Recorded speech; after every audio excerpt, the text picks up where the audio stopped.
এখানে একজন খুব গভীর চিন্তায় রয়েছে, দেখি তার সাথে একটু কথা বলি। আচ্ছা, তুমি এত চিন্তায় রয়েছো কেন? নেই, আমাদের এঙ্গেজমেন্ট, বিয়ে এসব নিয়ে আমার সারাদিন খুব চিন্তা হয়, ভালো লাগে না। সব অ্যারেঞ্জমেন্ট কিভাবে হবে, তুমি তো এগুলো ভাবছোই না।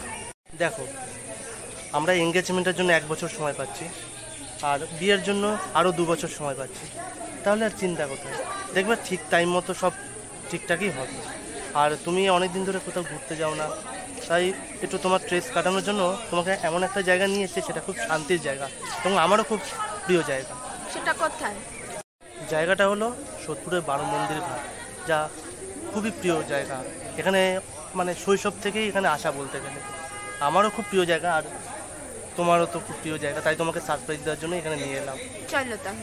চলো তাহলে যাওয়া যাক। Hello friends, welcome to travel with Abhi Koel. এই গরমে আমরা কেউই কোথাও বেরোতে পারছি না সেরকম, কারণ রোদের জোর আর গরম এতই বেশি আমাদের শরীর খারাপ হয়ে যাচ্ছে। কিন্তু গরমে যদি আমরা একটা ঠান্ডা শান্তির জায়গার হদিশ পাই তবে কেমন লাগে বলুন তো। চলুন সেরমই একটা জায়গার হদিশ দিই আপনাদের। আজ আমরা এসেছি সোদপুর 12 মন্দির ঘাটে। আপনারা অনেকেই এই জায়গার নাম শুনে থাকবেন বা চিনে থাকবেন, কিন্তু যারা জানেন না তাদের জানিয়ে রাখছি, সোদপুর 12 মন্দির ঘাট অনেক পুরনো ঘাট সোদপুরের।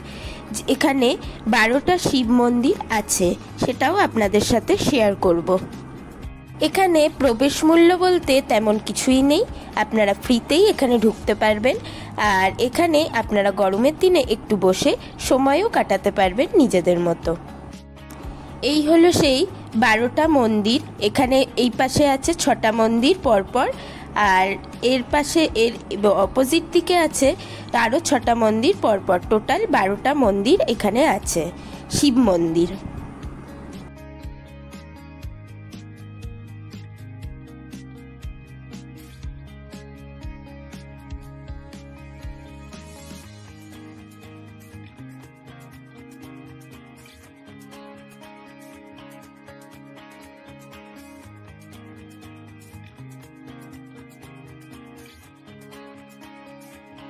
আপনাদের সাথে ঘাটের চারপাশের ভিউটা শেয়ার করলাম। এবার চলুন ঘাটের দিকে যাওয়া যাক।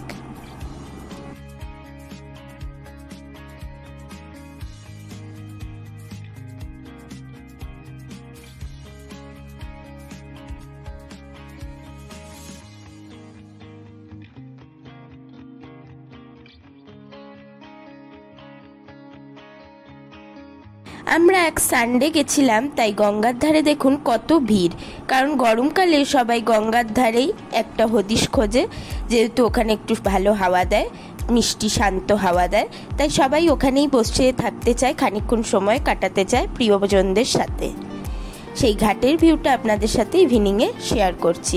ইভিনিংয়ে আপনারা সবাই জানেন গঙ্গার ধারের ভিউ খুব ভালো লাগে যখন সূর্য অস্ত যায়। এখানে বসে থাকতে থাকতে আপনাদের আর একটা কথা শেয়ার করে নিই। এখানে আসতে গেলে আপনাদের সোদপুর স্টেশন থেকে নেমে 1 নম্বর প্ল্যাটফর্ম দিয়ে বেরিয়ে কোনো অটোয় করে আসতে হবে, বা পায়ে হেঁটেও আপনারা আসতে পারেন। পায়ে হেঁটে 10 মিনিট মতো সময় লাগে।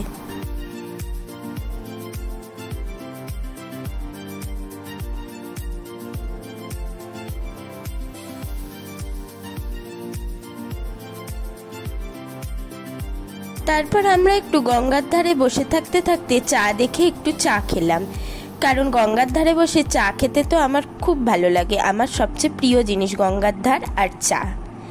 তারপর সন্ধে হতে এবার আমাদের বাড়ি ফেরারও সময় হয়ে এলো। এবার আমরা এখান থেকে বিদায় নিলাম। চলুন আজকের ভিডিও এখানেই শেষ করছি, পরবর্তী ভিডিওয় আবার দেখা হবে। টাটা।